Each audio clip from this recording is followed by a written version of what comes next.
오늘 말씀은 예수님께서 바닷가에서 무리들을 가르치실 때의 모습입니다. 사람들이 많이 모이니까 예수님께서 사람들이 예수님을 바라볼 수가 없어서, 그래서 이제 강단 삼아 배 위에 오르게 되어졌습니다.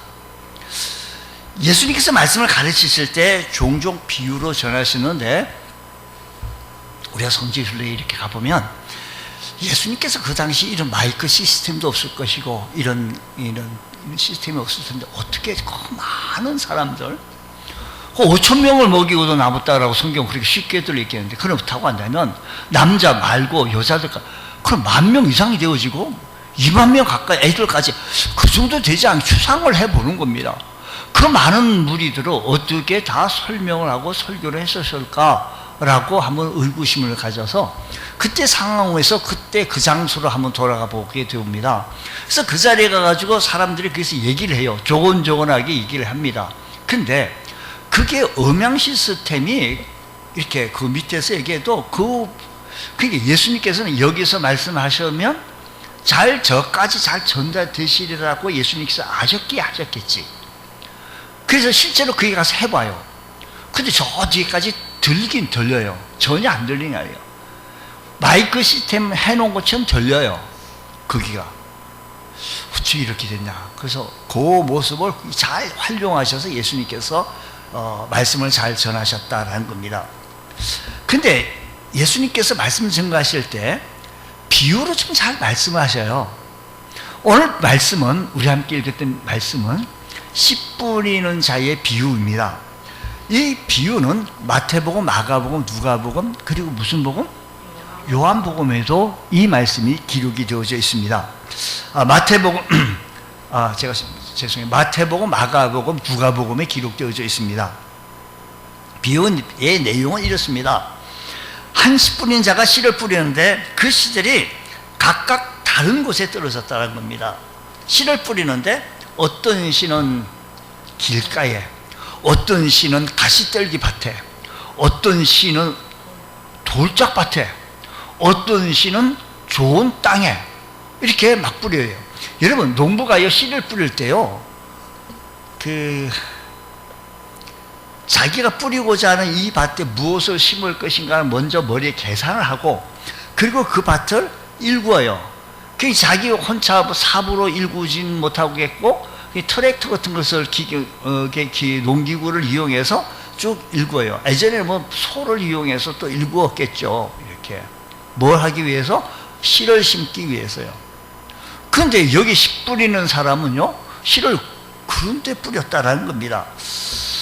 그러니까 이 말을 듣고 있는 그 당시 사람들은 이해를 했었을 거예요. 왜냐하면 목축과 그 당시의 생계가 농업이었기 때문에 농사일들은 이 농사일이라고 한다면 모두가 익숙한 이야기이기 때문에 예수님 말씀을 들으면서 그렇지, 열매를 많이 맺게 하려면 그렇지, 좋은 땅에 떨어져야 되겠지 하고 생각했을 것입니다. 근데 중요한 것은 씨 뿌리는 자의 비유에서 우리 주님께서는 그들에게 농사법을 알려주기 위해서 설명한 것은 아니다 라는 것을 우리가 좀 전제해야 합니다. 농사법. 예수님은 제자들에게 그 비유를 해석해 주시기를, 예수님께서 제자들에게 뿌리는 자가 뿌리는 자는 말씀을 뿌리는 거고, 밭은 그 사람의 마음의 상태, 그 사람의 마음을 의미한다는 겁니다. 예수님은 우리를 향해서 이렇게 말씀하시는데, 농사를 짓는 너희들을 씨 뿌리는 자처럼 씨를 뿌리게 되어지면 왜 뿌릴까요? 씨를요? 풍성한 열매를 수확할 것을 예상하고 기대할 것을 생각하면서 거기에 기비라고 하더라고요. 기비가 뭐가 있어요? 기초 걸음을 잘 줘야만이 또 되더라고요. 그것도 주고, 농사는요 그냥 씨만 뿌려놓고 가만히 있으면 그냥 저절로 크는 줄 알았더니 그건 절대 아니더라고요. 농사 짓는 사람들 보면 얼마나 수고를 많이 하는지 모릅니다. 자, 어쨌든 너희 삶 속에 이렇게 많은 열매가 맺어지기를 원한다라고 설명합니다. 예수님께서 이 제자들에게 이 비유를 설명하면서 하나님 나라의 비유를, 하나님 나라를 설명해 주고 있는데, 하나님의 말씀이, 하나님 말씀, 씨 뿌리는 자가, 뿌리는 씨는 말씀이라 그랬고, 밭은 사람들의 마음, 심령이라 그랬어요. 자꾸 놓치지 말아야 돼요. 지금 저 들녘에 있는 밭을 연상하면 안 되고요. 지금 밭을 얘기합니다. 하나님 나라는 하나님의 통치가 이루어지는 영역을 설명하고 있습니다. 그러기에 하나님께서 하신 말씀을 듣고 그 말씀을 받아 순종하여 기쁨으로 잘 갖고 나가면 풍성한 아름다운 열매를 기대하게 되어진다라는 겁니다. 예수님께서 통일한 말씀을 전하면서 듣는 사람들의 자세나 마음의 상태에 따라서 그 말씀은 하나님 나라를 이루는 말씀이 되기도 하고, 어떤 이들에게는 아무런 열매도 맺지 못하는 그런 말이 되어지기도 합니다. 왜 그렇습니까? 그 말씀의 씨앗을 받는 밭의 상태에 따라서 있습니다. 오늘 이 시간도 마찬가지예요. 에휴, 저 목사가 무슨 에휴, 나사렛에서 선한 게 나올까 하고 기대도 없이 나온다면 하나님의 역사하시면 풍성한 열매가 잘 안 맺어요. 제가 예전에 광천에 있는 우리 침례교회 가서 말씀을 증거했는데, 그게 저녁 집회 갔는데 그렇게 크진 않은 교회에 있는데 한 200명 정도 모였어요. 200명 이게 모였는데, 시골 사람들, 어르신들도 많이 모였는데, 얼마나 말씀에 기대를 이렇게 하는지 눈이 초롱초롱해요. 그 말씀을 증거했더니 목사님을 비롯해서 사모님까지 전부 은혜를 받았다 그래요. 그래서 어떻게 이렇게 은혜를 받았냐? 오늘 이 집회를 위해서 이렇게 오랫동안 준비하고 기도를 했더니 이렇게 은혜를 받았다라고 얘기해요. 여러분, 기도하고 준비했다라는 것은 말씀을 받을 만한 좋은 밭이 되어진 거예요. 지금 하나님께서 여러 가지 방법을 통해서 우리에게 말씀의 씨앗을 지금 뿌려요. 말씀 씨앗을 뿌리는데, 오늘 이 말씀을 통해서 우리의 마음의 밭이 어떠한지에 따라서 길가밭이 될지 가시밭이 될는지 오늘 이 시간에 점검해봐요. 지금 몸은 지금 여기 와 있는데 지금 막 한 시간 여러분 한번 집중해봐요.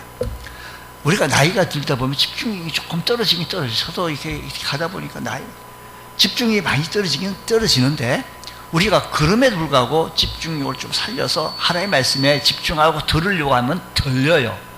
하나님의 말씀이니까. 하나님 나라를 이루기 위해서 우리에게 씨가 떨어지는 이 말씀의 씨가 우리 옥토밭이 되어져서 아름다운 열매들이 맺어지시기를 축복합니다. 자, 먼저 씨 뿌리는 사람, 씨 뿌리는 자, 3절 말씀 보면 씨를 뿌리는 자가 뿌리러 나가서 뿌릴새, 그러니까 씨 뿌리는 자가 뿌리러 나가서 뿌릴새라고 얘기해요. 예수님께 당시 씨 뿌리는 사람들의 모습을 연상하면서 이 말씀을 연상합니다. 비유를 말씀하셨습니다. 당시 농부터는 농부들의 밭이 작을 경우는 허리춤에 바구니를 달고 그 안에 씨앗을 담아서 고랑을 따라 나가서 씨를 뿌리겠지요. 근데 밭이 좀 상황이 따라 크면 나귀나 이런 짐승을 이용해서 옆구리에, 그래서 나귀의 옆구리에 이렇게 씨앗을 놓고 그래서 막 다니면서 씨앗을 뿌리기도 하겠죠. 너무나 당연하고 지극히 상식적인 말입니다. 농사는 농부가 씨를 뿌려야 열매가 있는 거죠. 기도해야 기도의 응답이 있는 거죠. 기도는 하지 않고 기도의 응답이 왜 없냐고 불평하는 사람들이 간혹 있더라고요. 씨 뿌림이 없이는 농사가 이루어지지 않아요. 씨를 잘 뿌려야 합니다.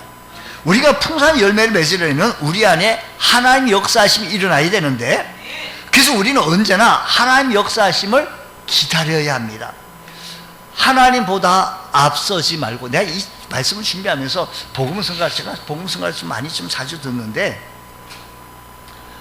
복음성가 저도 많이 듣는데도 불구하고 지난 10일간 우리 침례교 연합 기도회 할 때 다른 교회에서 하는 찬송들은 모르는 것들 참 많이 하더라고요. 그렇구나. 주님보다 앞서지 않고 겸손하게 주님 말씀을 기다리니 주님 손에 우리를 드립니다. 사랑으로 인도하소서, 창조하신 모습 이런 우리를 예수님 닮게 빚어주소서라고 하는 찬송인데, 여러분, 우리가 때를 맞춰서 하나님께서 시작하실 때 그 때를 맞춘다는 것 참 중요합니다. 예수님께서 10분이라는 것은 말씀을 뿌리는 것이라고 비유로 말씀합니다. 예수님께서요, 비유로 말씀하시고 끝난 경우도 있고, 오늘 같은 경우는요, 10분인 자의 비유에서는요, 비유로 설명하시고 해석까지 해주셨어요. 쉽게 해설까지 붙여놨습니다. 그러니까 농부가 씨를 뿌리는 것은 하나님께서 이 땅에 하나님 말씀을 선포하는데, 하나님은 말씀으로 선포하신다는 겁니다. 여기서 우리 하나님은 창세에 빛이 있으라, 궁창이 있으라 라고 말씀을 선포하셨을 때 그 말씀이 그대로 이루어진 것처럼 오늘 시간에도 말씀으로 역사하십니다. 풍랑아 잔잔하라, 일어나 걸어라. 그러고 보면 우리 하나님께서 오늘 이 아침 시간에도 하나님 말씀으로 우리의 삶을 치유하여 주시고 고쳐주시고 상한 마음도 붙잡아 주시고 타치하여 주시고 회복시켜 주실 줄로 믿습니다. 믿음은 들음에서 나며 들음은 그리스도의 말씀에서 말미암는다라는 겁니다. 성령께서 우리 안에 믿음을 일으키실 때도 말씀으로 역사하십니다. 그렇습니다. 하나님은 말씀으로 역사하시기에 우리는 이 말씀을 귀히 여기고 소중히 여겨야 합니다. 말씀을 농담으로 여기고 가볍게 여겨서 안 됩니다. 말씀을 사랑해야 합니다. 우리 심령의 말씀을 그렇기 때문에 이 말씀을 받기 위해서는 들을 귀를 준비해야 합니다.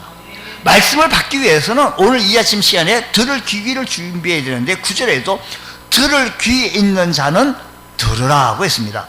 우리가 젊은 시절에 영어 공부 참 많이 합니다.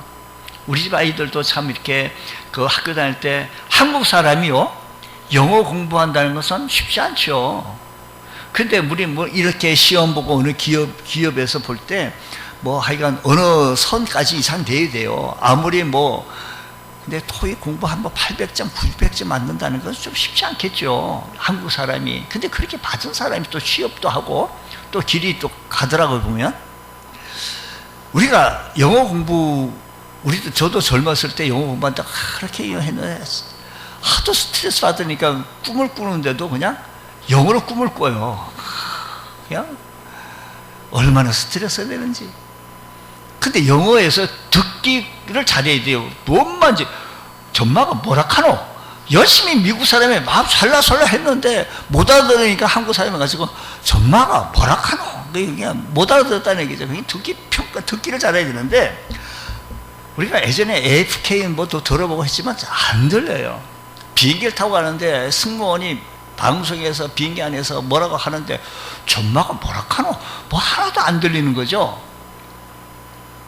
지금 기상 기류로 인하여서 뭐 기류가 뭐 차례가 뭐 흔들린다 이런 얘기를 하고 있는 건데 안 들리니까는 그겠죠. 영어가 잘 안 들리는데 볼륨을 높인다고 들려지지 않습니다. 반복해서 들을 귀를 준비하지 않고는 들리지가 않아요. 마찬가지로 하나님의 말씀도 들을 귀를 준비하지 않고는 잘 안 들려요. 그래서 들을 수 있고 또 그래야 하나님의 말씀의 역사가 일어나게 되어지고 하나님의 말씀을 들어야 깊은 우리가 성경을 공부하다 보면요, 말씀이 좀 쉽지는 않아요. 우리 맨 처음에 우리 새신자 성경 공부할 때 아주 쉽게 공부하는 것 같아요. 아주 성경 공부 잘했다라고 하는데 쉽지는 않아요. 구원 공부까지는 쉽게 들어가지만 좀 말씀의 깊이까지 들어가면, 좀 역사까지 들어간다면, 그 시대의 상황과 그 시대의 위치, 그 시대의 상황 속에 들어간다면 어려운 상황 속에 있는데 공부를 많이 해야죠. 머리를 쥐가 나도록 우리가 공부해야 됩니다. 논문 쓰려고 그랬습니다. 어쨌든 우리가 이 귀를 준비해야 되는데 어떤 귀를 준비하느냐는 거예요. 어떤 귀를. 영어 성경에 보면 이게 우리가 오늘 본 말씀 들으라 3절에도 그렇고 9절에도 그런데 들으라 그런데 어떤 귀를 준비하는가 하면 영어 성경에 보면 이 말을 listen이라고 표현을 했어요.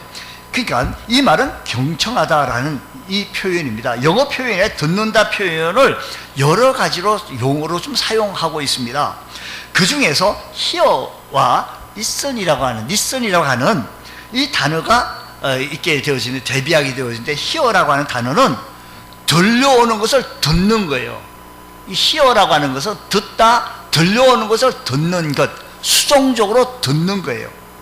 길거리에서 거리 가다가 그냥 갑자기 크랙션을 빵 그리면 아이고 깜짝이야. 이게 지금 저 사람 무슨 하면서 막 저 사람 쳐다보는 거예요. 이게 들려오는 것을 듣는 거예요. 근데 리슨이라는 것은 일부러 듣는 거예요. 귀를 기울여 잘 들어야 합니다. 적극적으로 들어야 합니다. 즉 산에서 길을 잃은 사람이 막 저 밑에서 신음소리를 내고 구조요청을 하게 되어집니다. 이 사람을 찾아놨을 때 이 작은 신음소리를 들어야 어디 위치를 파악해서 가지 않겠습니까? 구원 요청 소리를 듣기 위해서 귀를 쫑긋 세우고 들으려고 애를 써야 합니다. 하나님의 말씀은요 바로 이렇게 listen, 귀를 기울여 일부러 적극적으로 듣는 것, 적극적으로 찾아 들어야 말씀의 역사가 일어나는 거예요. 들어야. 그냥 들려오는 것으로 들으려고 하면 안 되고 이 말씀을 들으려고 해야 돼요. 들리면 듣고 말리면. 그러니까요 우리가 예배를 드릴 때 휴대폰을 보면서 목사님 말씀하는데 나 듣고 있어요. 휴대폰 검색해 가면서 아이고 카톡 왔나? 이렇게 하면서 하나님의 말씀을 들으려고 하면 안 들려요. 하나도 안 들려요. 우리가 예배 시간에 핸드폰을 근데 끌 줄은 모르더라고. 어르신들이 아무리 광고를 하더라도 이게 끄고 켜고를 잘 못해가지고 주로 벨 울리는 어르신들이 참 많이 울리긴 울려. 입구에 딱 서서 안되면 젊은 사람이 좀 서서 끄는 방법을 이렇게 꺼주고 이렇게 켜주고 해야 될 것 같아. 이분 예배를 드릴 때 핸드폰 안 만지고 주보에다 낙서 이렇게 해가면서 말씀하세요. 돈이 얼마 들어왔지? 돈 계산하고 해가지고 도시가스 그럼 얼마죠? 전기료 얼마였죠? 이래가지고 하나님의 말씀을 들으려고 하면 안 들려요. 그러니까요 들으려고 애를 써야 돼요. 적극적으로 들어야 돼요. 들으려고 찾아 나서야 돼요. 우리가 힘써 하나님의 말씀을 경청할 때 그 말씀이 들려지지 그저 크락션 아이고 깜짝이야 이게 들리는 거 아니에요. 우리가요 하나님의 말씀을 우선 잘 들어야 합니다. 말씀을 듣기만 하면 콩나물의 시루에 물이 다 빠져나가도 콩나물이 자라나가는 것처럼 우리 믿음이 성장한다니까요. 아유 하나도 안 들리네. 졸리기만 하네. 들으려고 해야 합니다. 농가 씨를 뿌릴 때 때와 장소를 가리지 않고 씨를 뿌립니다. 뭐 길가밭, 돌짝밭, 아이고 뭐 그런 데를 뿌려. 가시도 그런데 그래. 저 농부가 지금 10분의 자가 바본가? 농부는요 자기가 뭘 심을 것이 계산해서 그 씨를 아주 파종을 잘 개간해가지고 그리고 거기다 뿌려요. 저 길거리에다가 저 가시떨비에 안 뿌려요. 근데 왜 여기는 그러느냐? 말씀을 뿌릴 때는 누구에게나 기회를 주시기 위해서요. 완전하신 준비가 다 되어져 있지 않아도 기회를 주기 위해서 돌짝밭 같은 곳에도 길가밭 한 곳에서 그 심령이 길가예요. 그 심령이 가시밭대요. 돌짝밭 그런 곳에도 뿌려. 하나님께서는요 그런 심령 곳에도 기회를 주셔요. 기회를. 이게 은혜입니다. 만일 완전히 준비한 사람에게만 나 정말로 개강하고 파종하고 다 말씀 받을 준비가 다 됐어. 그런 사람들에게만 말씀이 뿌려진다고 한다면 이 땅에 누구도 그 말씀을 들을 수 있는 사람은 또한 없었을 겁니다. 우리가요 지나간 사람에게 예수 믿으십시오 라고 복음 전도지를 주면서 예수 믿으십시오 교회 오십시오. 우리 풍산교회가 염리동이 참 좋습니다. 참 좋습니다. 사랑하면서. 근데 이게 그 사람이 지금 이 말씀을 들을 밭이 어떻게 되어졌겠어요? 전혀 준비가 안 됐어요. 길가밭이 됐는지 나 우리 교회를 갈까 찾는데 전도지를 다 받고 이렇게 분위기 거의 없어요.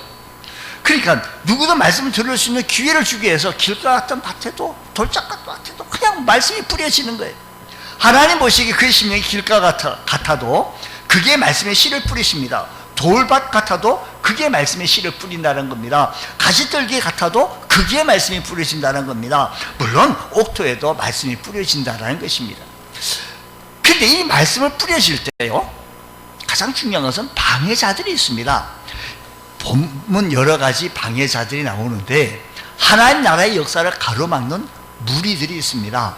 우리가 이 방해자들을 잘 물리쳐야 풍성한 열매를 맺을 수 있습니다. 방해자가 어떤 방해자가 있는 거 아니? 첫 번째는 새라고 성경은 말합니다. 4절의 말씀은 이렇게 말합니다. 4절 말씀 보게 되어지니까 뿌릴새 들으는 길가에 쓰려면 새들이 와서 먹었다는 겁니다. 길가에 뿌려진 씨를 새가 와서 먹었다는데 15절에 우리 주님께서 설명하기를 15절에 그 새가 말씀이 길가에 뿌려졌다는 것은 이들을 가리킴이나 곧 말씀을 들었을 때 사탄이 즉시 와서, 그러니까 새가 뭐예요? 사탄이라는 거예요. 그러니까 사탄이 사람들의 마음밭에 뿌려진 하나님의 말씀을 빼앗아가는 것입니다. 왜 이토록 사탄이 하나님의 말씀을 사람들의 마음속에서 빼앗으려고 그 최초부터 지금까지 역사합니까? 사탄은 하나님의 말씀의 위력을 누구보다도 잘 알기 때문입니다. 하나님의 말씀이 마음에 떨어지면 이 말씀의 능력이 있어서 말씀으로 풍랑이 잔잔하고 안전변화가 일어나고 잘 알기 때문에 떨어지면 열매를 맺기 때문에 그냥 말씀이 떨어지면 사탄이 와가지고 뺏어가요. 새들이 와서 뺏어갑니다. 전에는 사람들이 자신의 생각과 욕심 따라 살아갔던 사람이 이제는 하나님 말씀대로 살아가며 하나님 나라를 누리면서 살아가는 겁니다. 그러니까 말씀이 부러지면 말씀대로 살아가려고 그러고 하나님 나라를 이루려고 하고 주님 말씀대로 살려고 노력해요. 그래서 사탄은 성도들이 하나님 말씀을 마음에 심고 열매 맺지 못하도록 자꾸 뺏어가요. 여러분, 내 안에 있는 말씀을 은혜를 많이 받잖아요. 부흥에서 은혜를 많이 받잖아요. 그 말씀을 뺏어가려고 그래요. 자꾸 뺏어요. 세 번째는요, 창세기 3장에 보면 아담과 하와가 하나님의 말씀을 빼앗기게 되는 이 과정을 묘사하게 되어졌는데 뱀이 하와에게 찾아옵니다. 결국 뱀이 하와의 마음속에 담겨져 있던 하나님의 말씀을 빼앗아갔습니다. 그래서 하나님의 말씀을 불순종하게 되어졌는데 열매 맺지 못하도록 자꾸만 불순종하게 만듭니다. 사탄이 그래요. 여러분, 우리 받은 말씀을 잘 지켜야 합니다. 사탄이 갖가지 방법으로 우리 심령에 하나님의 말씀을 빼앗아 가기도 합니다. 하나님의 말씀을 사탄에게 빼앗아 가지 빼앗기지 않도록 우리가 말씀도 지킨다는 것 참 소중하다는 사실을 기억하시면서 주님 말씀을 지켜나갈 수 있는 저희들 되게 하여 주옵소서. 새들이 할 뿐만 아니라 그 다음에 방해자들이요, 돌입니다. 돌. 5절 말씀 보게 되어지니까 이렇게 말씀합니다. 5절 말씀에 들으는 흙이 얇은 돌밭에 떨어지매 흙이 깊지 아니하므로 곧 싹이 나오나. 밭에 돌이 있어서 이 돌이 씨앗의 뿌리를 내리는 것을 방해해요. 뭐가요? 돌이요, 돌. 근데 예수님께서 이 사실을 17절에서 설명을 합니다. 해석을 해 주시기를 환난과 핍박이 일어날 때 심령 속에 있는 하나님의 말씀이 뿌리를 내지 못하게 해요. 그러니까 결국은 뽑혀서 나가게 만든다는 겁니다. 뭐 때문에? 이 돌이 환난과 핍박이 일어날 때, 편안할 때는 누구나 다 열심히 내가 정말로 무슨 호랑이 몇 마리 잡을 것만 같아. 얼마나 호랑이 잘 잡을 것 같아요. 편안할 때는 그래요. 근데 환난이 올 때, 핍박이 올 때 한번 보세요. 베드로가요, 주님 뒤를 따라 나가면서 다 줄을 버릴지라도 나는 아닙니다 라고 했던 이 베드로가 주님을 따라 뒤를 따라가 대제사장 뜰에까지 다가갔는데 주님처럼 매맞고 십자가에 달릴 것이 너무 두려운 거예요. 그때 어느 한 계집 소녀가 다그칠 때 예수를 모른다고 부인 맹세하면서 예수를 모른다고 해요. 왜? 베드로가 왜 그랬을까요? 환난과 핍박 때문에요. 예수님처럼 나 못하지. 환난과 핍박이 말씀에 뿌리를 내지 못하고 그저 모른다고 합니다. 여러분, 환난과 핍박을 잘 이겨내야 합니다. 그래야 풍성한 열매를 맺습니다. 여러분, 예수 믿는 때문에, 교회 나가는 때문에, 때로는 신앙생활 때문에 믿음생활 열심히 하는데 저희가 자꾸만 환난이 있고 핍박이 있습니까? 이겨내십시오. 승리하십시오. 그때 하나님께서 역사하시고 풍성한 믿음의 성장이 한 발짝 올라가게 되어지고 믿음이 더욱 성숙한 성도가 되어지는 줄 믿으시기 바랍니다. 또 뿐만 아니라 그 다음에 뭐가 방해가 되어지면 가시떨기. 실제 가시떨기가 나옵니다. 말씀의 씨앗이 가시떨기에 뿌려졌다는 것인데, 주님께서 이 7절 말씀을 19절에서 설명하기를, 그 뜻을 풀어줍니다. 19절, 말씀이 자라라고 하는데 가시떨기가 막아요. 가시떨기가 가로막아요. 여기서 가시떨기라는 것은 뭐라고 설명한 거 아니? 뭐라고 해요? 세상의 염려와 재물의 유혹과 기타 욕심을 말하는 거예요. 가시떨기에서 말씀을 막는데 결심하지 못하게 하는 거예요. 세상의 염려와 재물의 유혹과 기타 욕심이, 우리가 살아가는데요, 이 세 가지가, 세상 염려, 또 재물의 유혹, 얼마나 많습니까? 이것은 우리 안에 있는 욕망에 뿌리를 두고 있습니다. 우리 안에 욕심에 뿌리를 두고 있는데, 이 욕심이 있으니까 염려하는 겁니다. 이걸 지켜야 하겠으니, 저걸 붙잡아야 되겠으니, 뭐요? 재물을 붙잡아야 되겠으니, 저 재물을 붙잡아야 되겠으니, 주님은 잠깐 하고 유보한다는 겁니다. 여기서 우리의 시험이 오는 거예요. 여러분, 욕심이 있다 보니까, 구체적으로 욕심을 품게 되다 보니까요, 주님 앞에 헌신을 잘 못해요. 사도행전 5장에 보기에 아나리아와 삽비라가 있는데 하나님께 봉헌하기로 했습니다. 다 팔아서 주님께 드리기로 했습니다. 근데 아까워요. 이 욕심 때문에 하나님의 말씀, 하나님과 약속을 맺기는 했지만 이 욕심을 이겨내지 못합니다. 그래서 말씀에 순종하지 못하고 풍성한 열매를 맺지 못했던 사실인 것입니다. 우리 살아갈 때 세상 염려, 재물의 유혹, 또 기타 욕심 때문에 이 가시가 우리를 자꾸 막습니다. 가시가 자꾸 막아요. 그뿐입니까? 우리가 저녁 집회 나오려고 하는데 우리 못 나오도록 가시들이 얼마나 많이 있습니까? 주님, 우리 이 모든 것들을 이겨나가게 하여 주옵시고 승리하게 하여 주셔서 아름다운 열매 맺을 수 있는 복된 성도 되게 하옵소서. 장차 주님 앞에 서서 결산할 때 부끄러움 없는 주의 종들 되게 하여 주옵시고, 우리가 긴 인생 같지만 결코 긴 인생은 아닙니다. 주님 앞에 섰을 때 부끄러움 없이 주인이, 우리가 기독교의 교회사에 한 페이지를 장식할 수 있는 훌륭한 인물로 남았어야지. 그때 그분께서 계실 때 이런 업적을 남겨셨고 하늘나라 가셔서 위대한 귀하고 아름다운 생명의 면류관을 차지하실 것이라고 하나님 앞에 결선할 때 부끄러움 없는 우리 주의 종들 되어지기 원합니다. 말씀을 받는 마음의 밭이 있습니다. 씨가 뿌려진 곳에는 4가지 밭이 있다고 말씀드렸습니다. 길가 같은 심령, 돌밭 같은 심령, 가시떨기 같은 심령, 옥토 같은 좋은 밭 등 이런 심령이 있습니다. 또 한 사람이 이 말씀은 내 사람이 있는, 이 사람은 길가 같은 밭이구나, 이 사람은 가시 같은 밭 같은 사람이, 이 사람은 돌짝, 이렇게 나눌 수도 있겠지만 이 4가지 심령 상태가 나 한 사람에게 다 있을 수 있어요. 나 한 사람에게 4가지.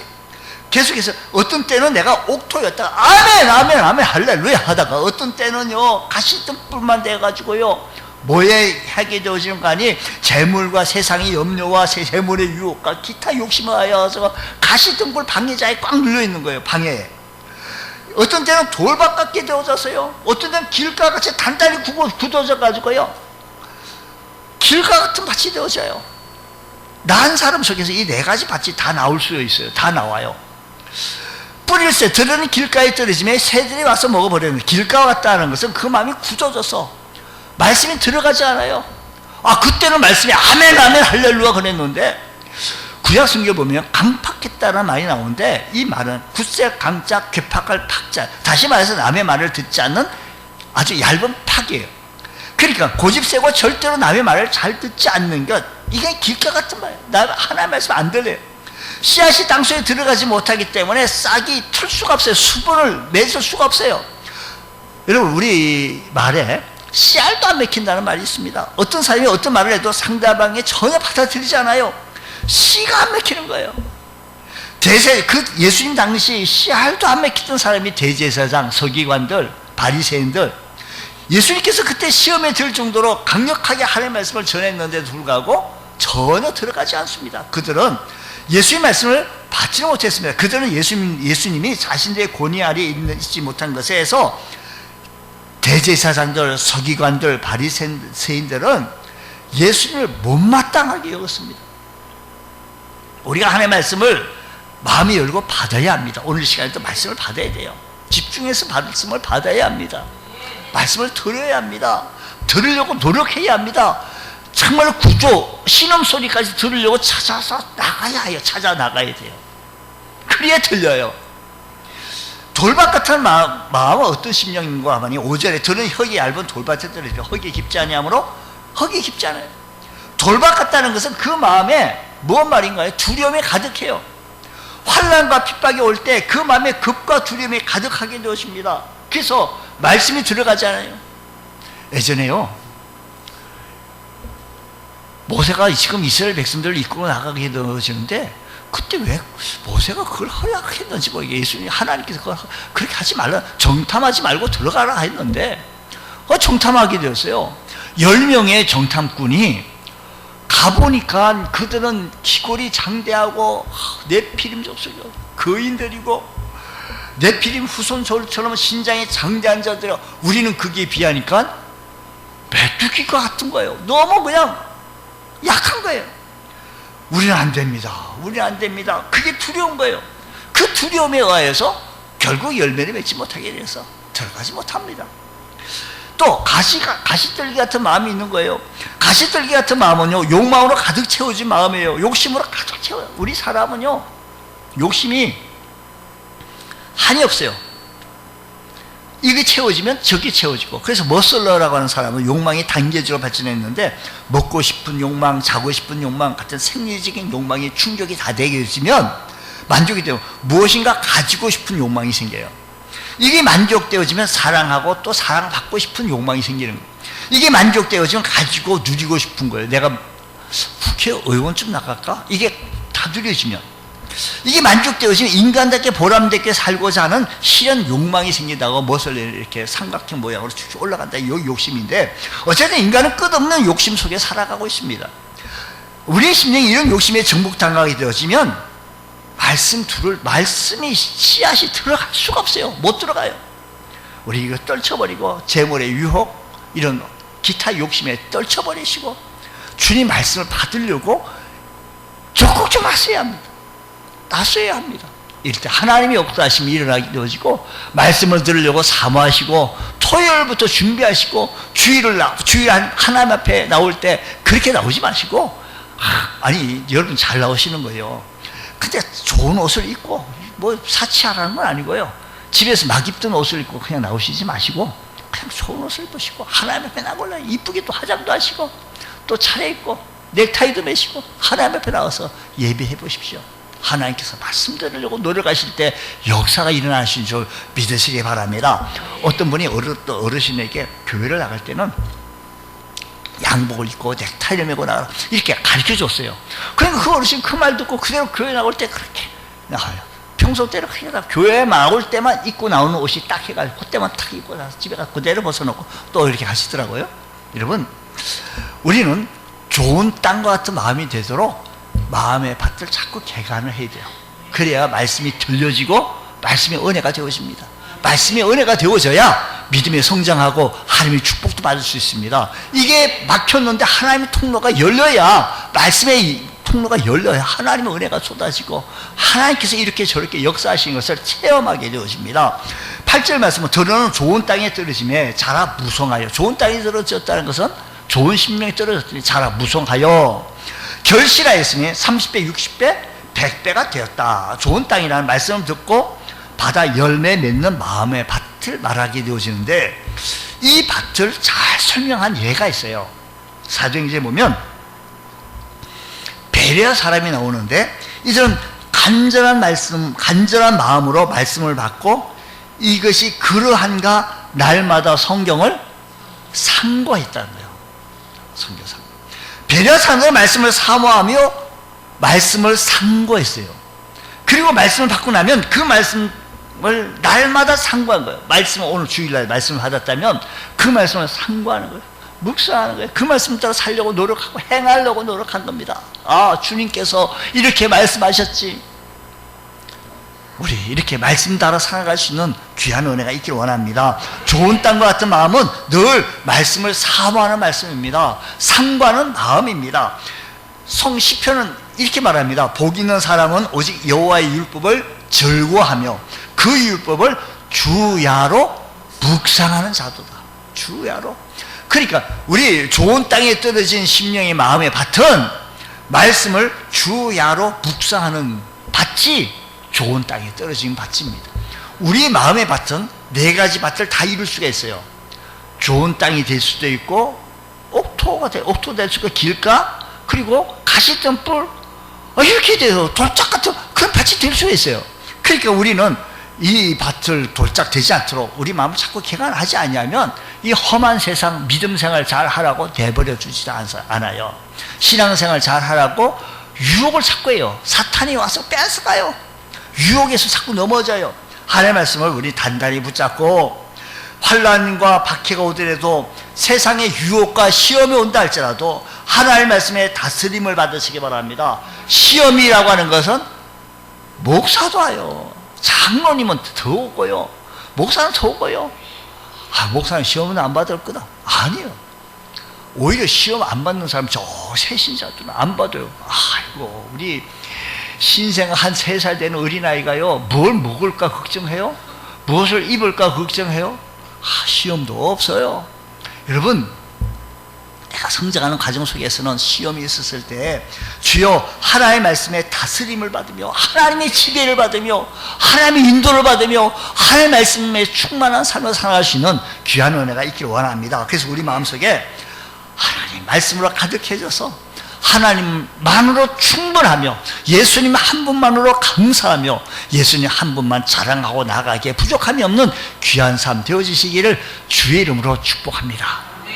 기도하겠습니다. 하나님 아버지 감사합니다. 오늘 이 아침 시간에 말씀을 사모하는 심령으로 주님 앞에 나왔사오니 우리 모두 말씀에 좋은 밭이 되어져서 하나님의 말씀으로 우리의 심령을 다스려서 시험에서 이겨나가게 하여 주시고 아버지 하나님께 영광을 올려드리기에 부족함이 없는 귀한 은혜가 있게 하옵소서. 예수님 이름으로 기도드립니다. 아멘.